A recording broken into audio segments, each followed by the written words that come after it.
Hello and welcome if you're new to my channel, and if you're a subscriber, a warm welcome back. In this video, I'm going to be recommending some of the best retailers and brands for kitchen knives. I'm Anesu Sagonda and I manage a luxury lifestyle management business in London. My content is largely educationally focused and geared towards people who are typically new to money or keen to explore alternate mid-lux or super brands that are a little under the radar but still heavily weighted on quality.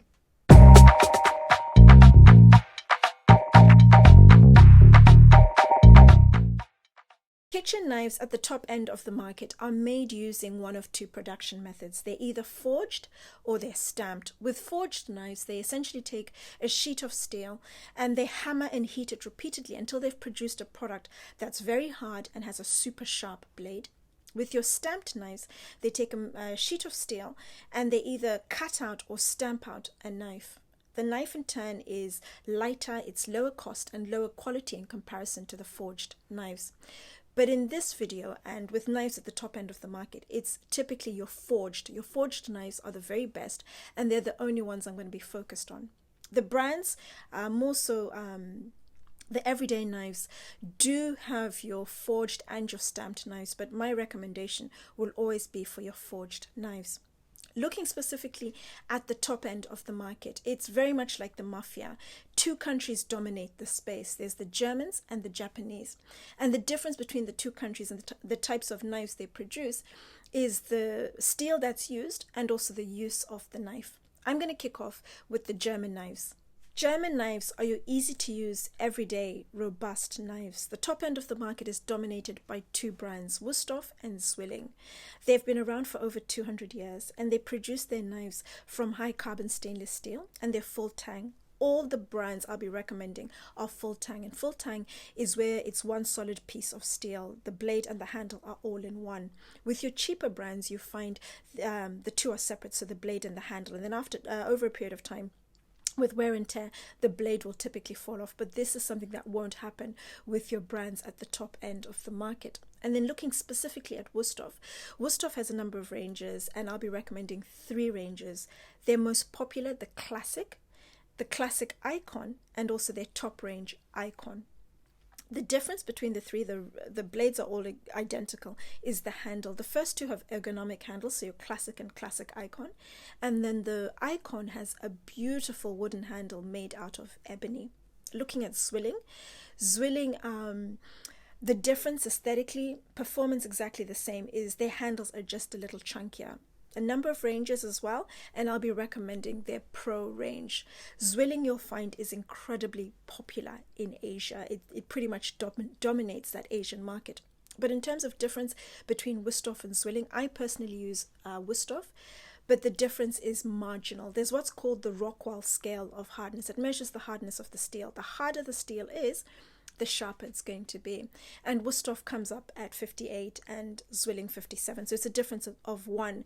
So what you buy between Wüsthof and Zwilling is very much down to aesthetic, what you like the look of, what's more comfortable for you, and of course your budget. But in terms of performance, in terms of quality, craftsmanship and longevity, they are identical. Japanese knives are all about the precision. If you want to very finely, thinly slice something, or if you prepare very detailed, elaborate, beautiful garnish and you need a knife that's really able to help you achieve that detail, then the Japanese knives are going to be perfect.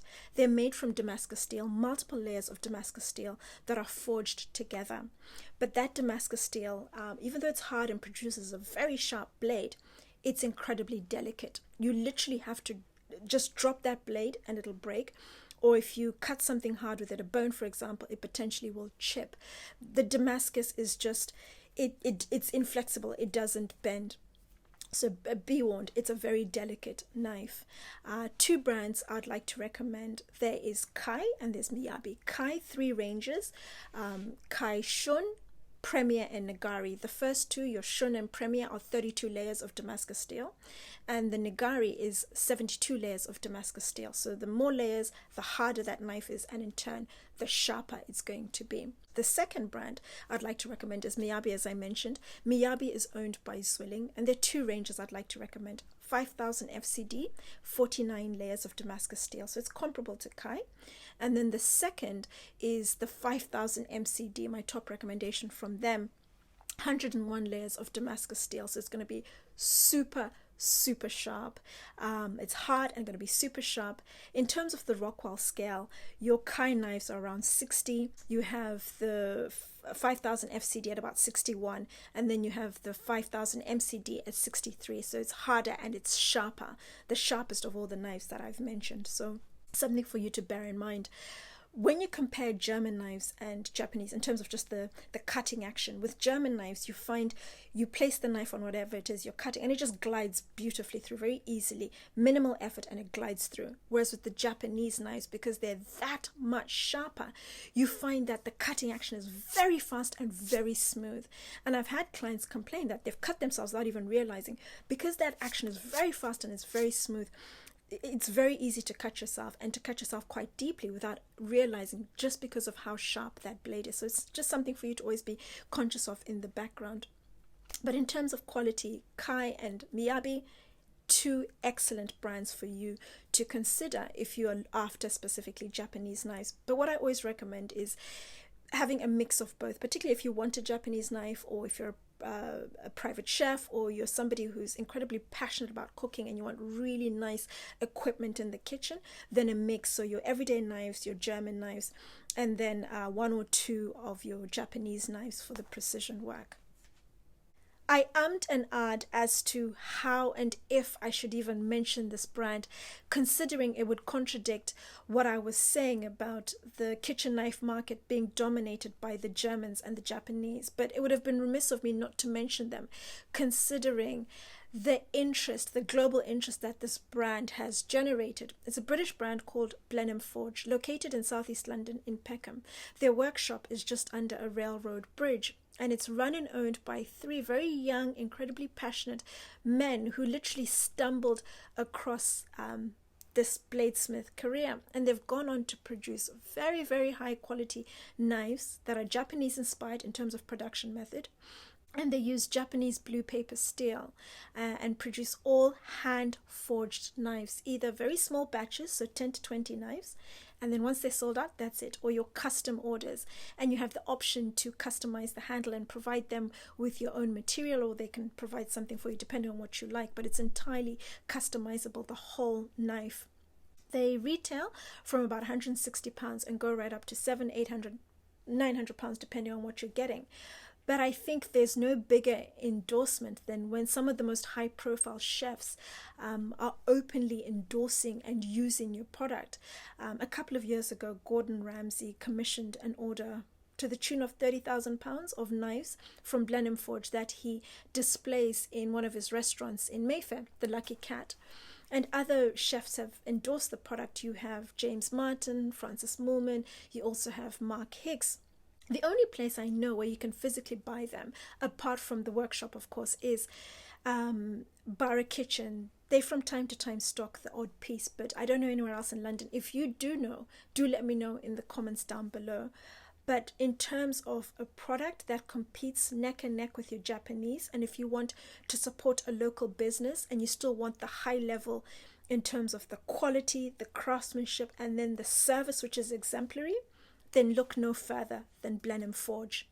Retailers, you have the high-end department stores that I mention regularly. There's Harrods, who stock all the brands I've recommended. Selfridges, they have a very good selection of Zwilling knives. And then you have Peter Jones and John Lewis with a selection as well. And then in independent stores, you have Divertimenti, you have Barra Kitchen. You also have another store called Toolshed, standalone in central London in Connaught Village. And they also have an online website called Kitchen Knives. I'll include all the details in the description box down below.